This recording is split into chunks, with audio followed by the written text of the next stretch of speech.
Okay. Oh my goodness. I have myself on mute. All right. Okay. Everything's fine. Stick with me, stick with me, stick with me. Okay. Let me do a redo. Forgive me. A lot is going on. DC, or shall I say in the Beltway, it is completely out of control. Oh, yes. Oh, my goodness. Congress is going berserk. Now, we have Speaker Johnson. We don't know where he lies in between Republican, Democrat, the United States, or does he side with George Soros and his open society type of shall I say oh my goodness, dream type of society to where everything is open and everyone can go wherever they want. Uh, look at New York City. Look at Chicago. Look at LA. Hell, look at DC. How is that going? Disaster. Complete disaster. If you look at my other video, and this is not me saying it, Venezuela did a study. And they found that Venezuela, out of 64 countries, they only tested 64 countries and found out that they were 63 and sometimes 64 of the least competitive nation. Their people are non-competitive, but they come to the most competitive country in the world. That doesn't make sense, but I'll leave it right there. Leave it right there. Now, a lot of action was going on in DC. I went down to Haines Point. I saw between Bolin Air Force Base and also the Navy Yard. Yes, I took photos, not photos, video. And then you can see the type of, how can I say, helicopters that were coming and going. Very interesting. Some coming from the Pentagon, I believe the Pentagon, and some leaving someplace else. There's a lot. Where do I begin? All right. Let me give you one video. Oh, before I do that, I did a short talking about Russian waters and what's going on there. Quite fascinating. Very, very fascinating. And also, I give a little info about Venezuela. So let's go ahead and do the first one. Just stick with me, stick with me, stick with me, because there is so much going on. Where did I put it? Oh, okay, it's on the other one. I didn't mean to put it there, but I did. Okay, here. This right here is at Haines Point, Navy Yard. This helicopter is coming from the Pentagon. Just take a look.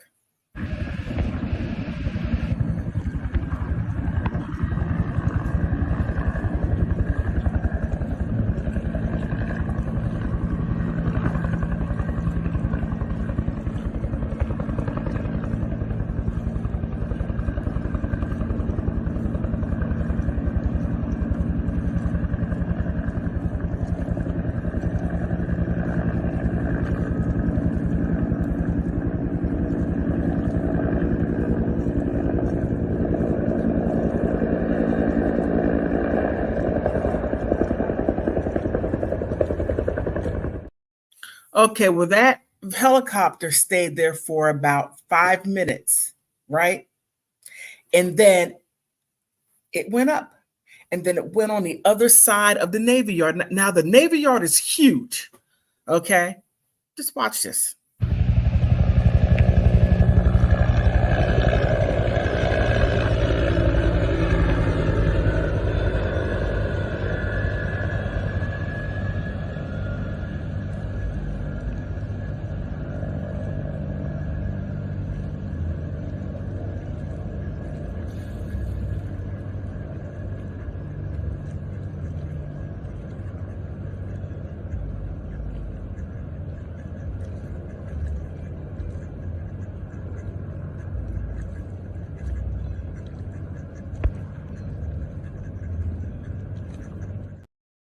All right, you're saying politics with Laura, that means absolutely nothing.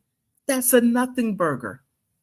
And normally I would say you're absolutely right. You're absolutely right. It's a nothing burger. However, no, there's a lot to it. A lot to it. Now, I browse through newspapers all around the world, and I just happened to come across this video, not a video, but a newspaper in Moscow. Oh my goodness, it was in English.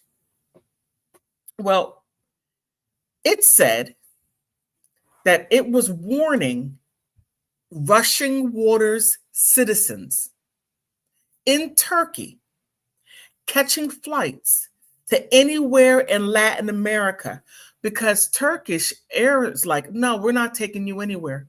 Nope. I don't care how you get there, but it's not going to be on our flight. Nope. If you get on a big wheel and then you're able to get yourself across the water through big wheel, you go right ahead, but it's not going to be on this airline. Completely interesting. And the Turkish foreign minister gave no clarification of why. So the Russian Waters Embassy in Turkey was telling its citizens, you're going to have to make other arrangements. I thought it was quite interesting.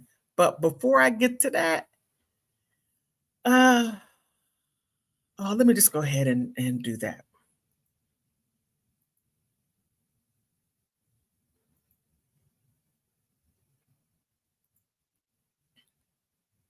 Okay. Hey, Politics with Laura, stick with me, stick with me, stick with me. Here, Turkish airplanes are telling Russians, we're not taking you anywhere in Latin America. Find another way. Now, the Turkish foreign minister didn't give any clear reason. Now, keep in mind, Turkey and Russia were ace boom coom when all this stuff was happening or kicking off with the ukulele country. Now, my question is this: what happened? What's going on? Also, Putin. Check this out. Why are Russian women giving birth in Argentina? Now, I get why what happened in Germany and what happened there. I got it. Why are you doing it? What's going on? What you hiding? I want to know. Inquire minds want to know. Everybody wants to know. I, and that right there, I want to know. I mean, it's quite interesting, very very interesting, why that is occurring. What's going on? Why did Turkey decide to say no? And for me, I know at some point I'm going to be able to connect these dots. I'm throwing it out there. Yes, I am. Yes, I am. But the movement down in Washington, some of you might say, hey, there's always movement. No, there isn't. Not like this. No. No, no, no. I'll be back down there this weekend, and next week I'll be down there to see if I see more stuff. I'm waiting on speedboats going up and down the Potomac River. I'm waiting to see that because I'm going to get it all on film, and then you're going to find out about it and let you know about it. But let me continue on. Now, Venezuela, I got to just show you this real quick because I don't want you thinking I'm making it up. Okay.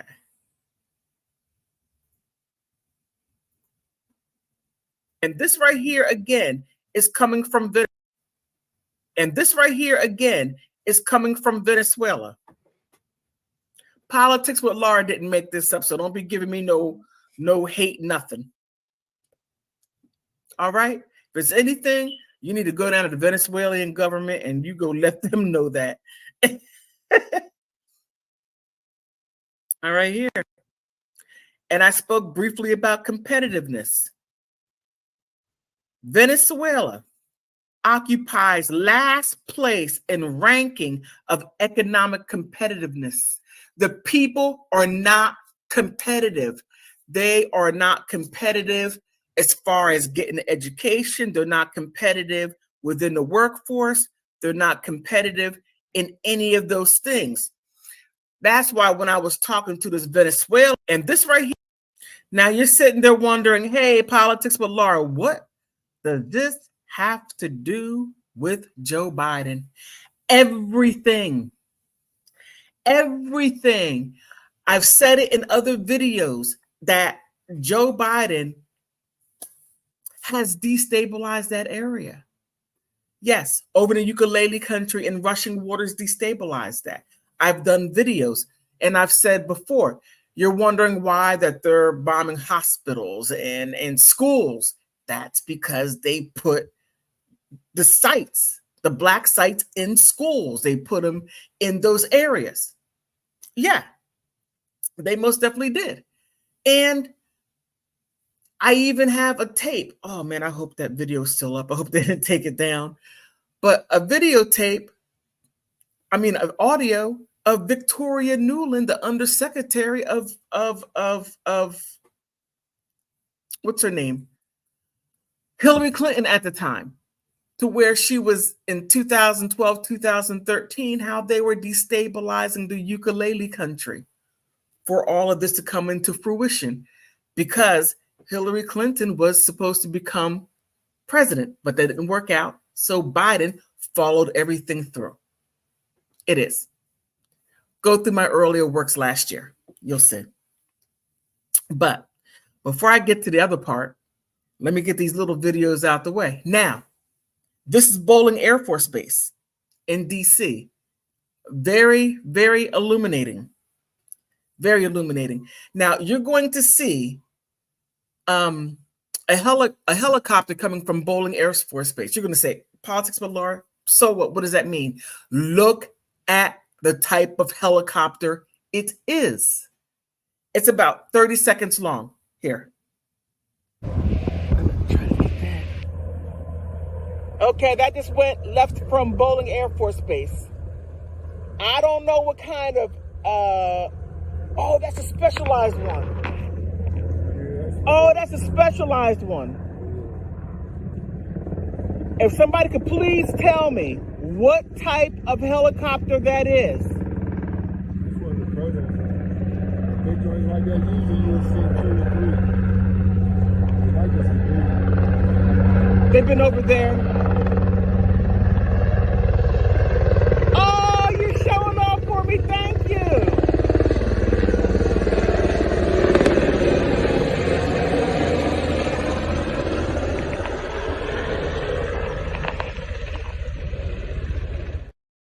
Yes. They were showing off. I was so surprised that the helicopter, came that close, because I'm sitting there like this with my cell phone. I shot it with my cell phone like this. Like this.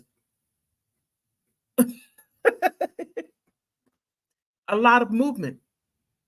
Now, yes. Now, over in the Middle East area, there's a lot of movement. Iran threw missiles at Israel. They're going back and forth. And one of the first things that Joe Biden did when he got into office was he ripped up the Abraham Accord agreement. Now, treaty. Now, some of you may say, well, it really didn't do anything. It was really nothing. It was fake. Look, this wasn't happening then. It may not have been to your liking or to what you thought that it should be, but Donald Trump got something in place to where it got the 5 kingdoms, Sudan, Morocco, United Arab Emirates, was it Brunei, and another country I can't think of. All 5 kingdoms were able to keep the Middle East at peace for the most part. And the Israel country was doing business to where the United States didn't have to give it billions of dollars every year to keep it afloat. And yes, the United States gives the Israel country money every year. Not billions, I'm sorry, I think it's 2 trillion. That's a lot of freaking money. For that small little area, all that money goes to them, earmarked for them. That's non-negotiable. It doesn't matter what we, the people, want, because we have to pay that back. It really would be nice if they would start sending some money back, because we send arms, money, everything what they need. Now, yes, we're the ally, but when we're that much of an ally to where we've been giving you everything for the past 70 years, I mean, when does it, when is there a break? When is there a break? So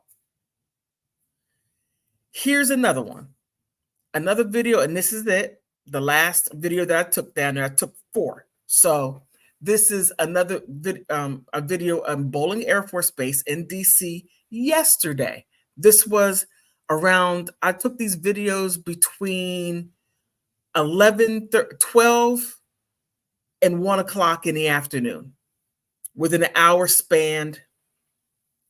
Okay, here it is. It's about 30 seconds long.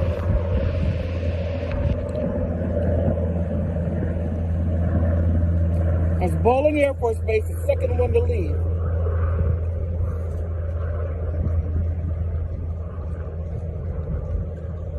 Okay.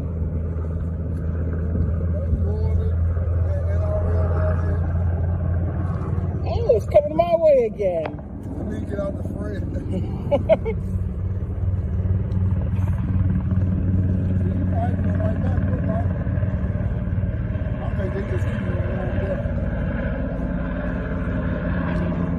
I don't know what kind of helicopter that is. If anybody knows, please let me know.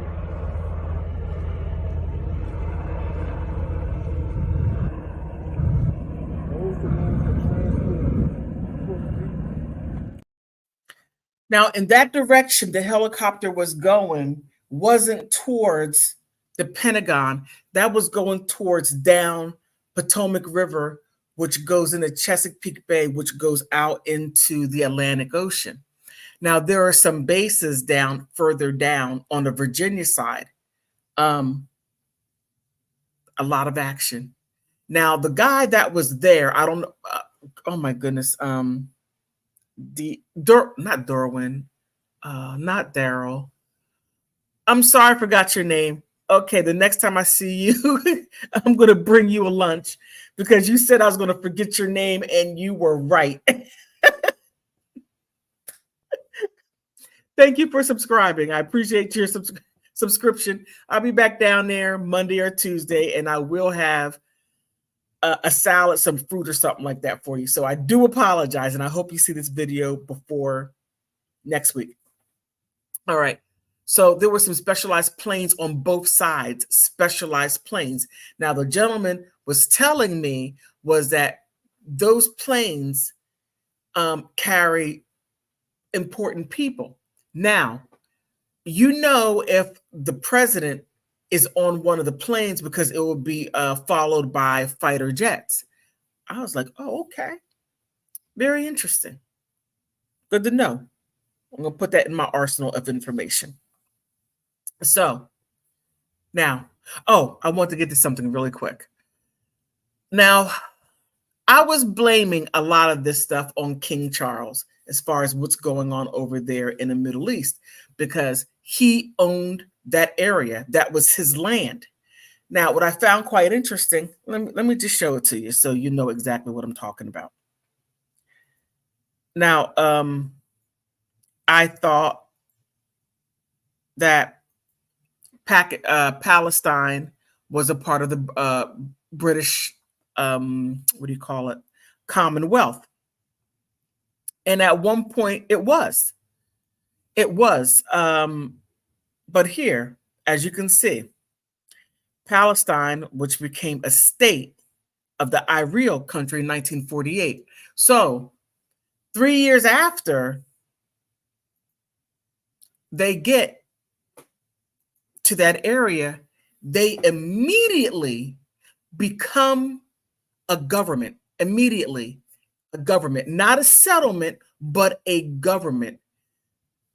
Queen Elizabeth at that time, I think her father passed before, well, some within that time frame.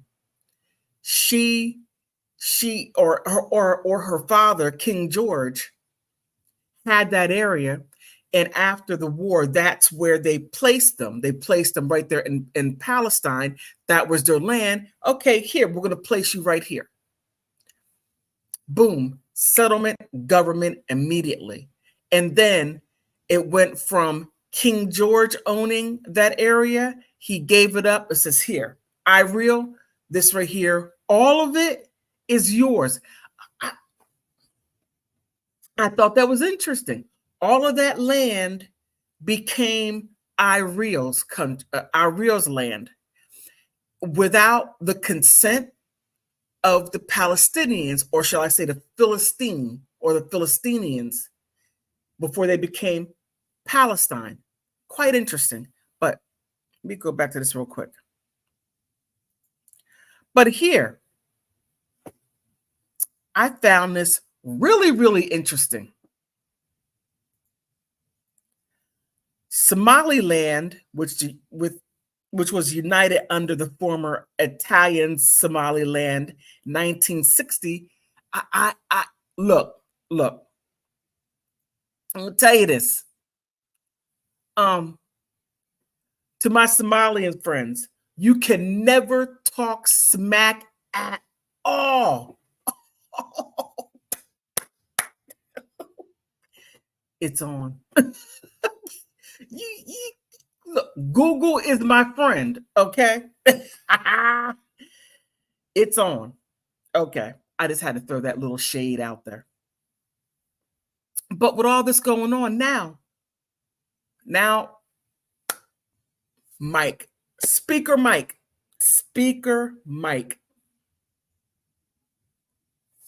Johnson, what are you doing? What are you doing? I have this revved up. I hope this works. This right here was 4 days ago. Marjorie Taylor Greene wants him gone so bad. Now you have other Republicans that are on her side now because he pushed through the bill that many of us Americans do not want to continuously sending aid over in the ukulele country because A, they're never going to pay the money back. B, we have no idea where the money's going. C, he was supposed to make a deal and not allow this to happen, but it happened. But this has to happen because Joe Biden, yes, Joe Biden, Joey, yes, you did all of this under Obama's watch. Yes, you destabilized that area. Yes, you did. Yes, you did. Okay, sorry about that. You did. So let's take a look or a listen. Helped the speaker pass $95 billion in aid, including long-stalled assistance for Ukraine and Israel. Johnson telling me he's not going anywhere. Do you believe you will still be the speaker come November? Yes. Yes, absolutely, without question. Yes. Two other Republicans now joining Taylor Greene in her campaign to topple the speaker. The House is in chaos. Part of the reason we're doing this is to get us back out of chaos. Foreign Affairs Committee Chair Michael McCall saying the speaker told confidants he wanted to be on the right side of history. I think the respect for him has gone way up because it's the right thing, irrespective of his job.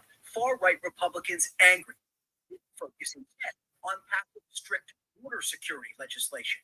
But those same GOP lawmakers rejecting a bipartisan border bill from the Senate 2 months ago at the direction of former President Donald Trump. In a rare move, moderate Democrats praising the Republican speaker. I frankly do not believe his speakership is at risk. But progressive Democrats not jumping at the chance to save the embattled conservative speaker. Doing the decent thing as allies and friends of various nations and countries, that's just doing the bare minimum. And Lindsay, Congresswoman Greene has... And it goes on. And it goes on. Now, I'm going to put this out there right now because I have a belief. If they remove Speaker Johnson, which they're really trying hard to do, there was talk about putting Jim Jordan in his place. Now, Jim Jordan did run, but the Republicans didn't want him. I don't know why. I like Jim Jordan. I mean, he's straightforward. He may be a bit, how can I say, blunt in his words. And he doesn't like any yeah. Just get straight to the point and don't lie. Fannie Willis, you're getting a taste of it. But I digress. But if they get rid of Johnson, Speaker Johnson, they get rid of him, who knows how long that we're going to have a new speaker. Now, if we do not have a speaker, the House can't do anything. Joe Biden can run amok. He can do any and everything because there would be no one in charge to stop him. I got a funny feeling that there is a soft coup going on, and it's happening within our government. It's happening within the Congress. Just a thought. Just a thought. That's all that it is. But on that note, please like, subscribe. Heck, please donate. Politics with Laura on Cash App, Venmo, and PayPal. Please help me out. And I do want to thank you for stopping by.